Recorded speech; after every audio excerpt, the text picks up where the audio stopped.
মধুমিতার মাটি সাকিবিয়ানদের ঘাঁটি। Hey guys, welcome to my channel. আমি মহারাজার। এখন আমরা কথা বলবো হচ্ছে ভাই এই ডায়লগটা বললে এত ভালো লাগে, এরকম একটা ডায়লগ তৈরি করতে পেরেছো তোমরা। সিরিয়াসলি, মধুমিতার মাটি সাকিবিয়ানদের ঘাঁটি।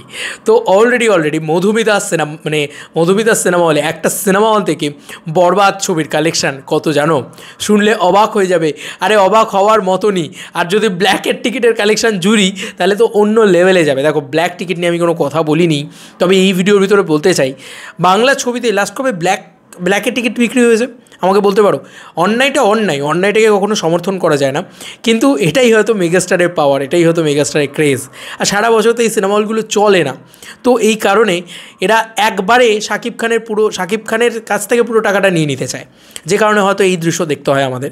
যাই হোক, আমি এটার পক্ষপাতিত্ব কখনোই করি না ভাই। 20 টাকা 30 টাকা বেশি নেই ভাই, 400-500 টাকা, মানে 70 টাকার টিকিট 600 টাকা করে ভাই।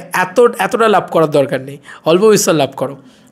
মানে গোগ্রাসে খাচ্ছে একেবারে শাকিব খান যেন, মানে আমার তো তাই মনে হচ্ছে দেখে, যে হিউজ জিনিস। আচ্ছা, এবার তোমাদেরকে একটা দারুণ জিনিস দেখাই, সেটা আমার ভীষণ ভালো লেগেছে, যে কারণেই তোমাদের সাথে শেয়ার করছি এই পুরো বিষয়টা।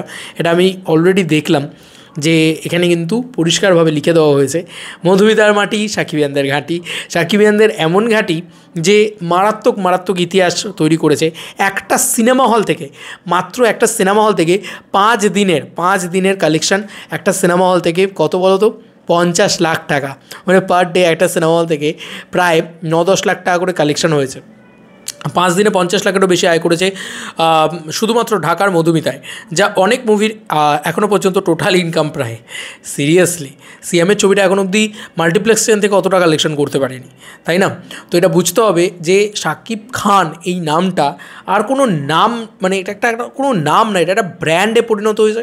এবং ইট ইজ নট অনলি মানে small brand, it is a international brand, it is a international name Shakib Khan নামটা। তোমরাই বলো না, নাহলে এরকম দৃশ্য দেখা যায়? তোমরা আমাকে একটা কথা বলো, এটা কি দৃশ্য দেখছি আমরা? এটা কি তাণ্ডব দেখছি আমরা?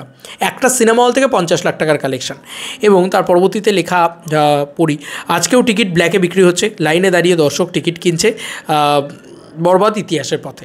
এটা তো সত্যি কথা। এবার দেখো, একটা কথা বলি, মধুমিতা সিনেমা হল এটা সাকিবিয়ানরা যথেষ্ট রেসপেক্ট করে, কিন্তু এত টিকিট ব্ল্যাক হচ্ছে, মানে টিকিট ব্ল্যাক যা করেছিস তাতে তো আমার মনে হয় 1 কোটি টাকা এখান থেকে ব্যবসা করে নিয়েছে। এবং আমার যেটা প্রবলেম, যে টিকিট ব্ল্যাক হলে কী হয়, সেটা হল মালিক সেই টাকাটা পায়, বা যে কোনো কর্তৃপক্ষ সেটা পায়। হল মালিকই করছে এটা তো বলা উচিত না, মানে এটা একদম চোখে আঙুল দিয়ে তো বলতে পারি না এটাই হচ্ছে। কারণ আমি সেখানকার মানুষ নয়, আমি ব্যাপারটা জানি না, কোনো দিন মধুমিতাতে আমি যাইনি। কিন্তু আমার এটা মনে হয় কোথাও গিয়ে, যে সিনেমা যে বক্স অফিস কালেকশনটা হওয়ার, সেটা হয়তো খানিকটা কম হয় ব্ল্যাকের টিকিট বিক্রি হলে।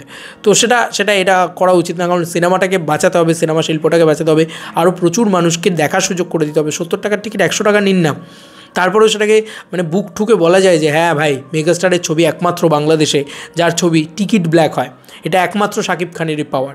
এটা আমরা বুক ঠুকে বলতে পারবো, তাই না? আচ্ছা, আজকে 5 নম্বর দিনে মধুমিতার থেকে কালেকশান একটা হিউজ, ঠিক আছে? এটা আবার এরা জানিয়েছে, শাকিব খান ইউনিভার্স পেজটা। তারা আবার বলেছে 43 লক্ষ টাকার কালেকশন হয়েছে মধুমিতা সিনেমা হল থেকে। তো তারা লিখেছে যে ঢাকার ঐতিহ্যবাহী মধুমিতা সিনেমা হল থেকে বরবাদের 5ম দিনের গ্রস কালেকশন 7,68,000 টাকা। একদিনে 7,68,000 টাকার কালেকশন হয়েছে মধুমিতা সিনেমা হল থেকে।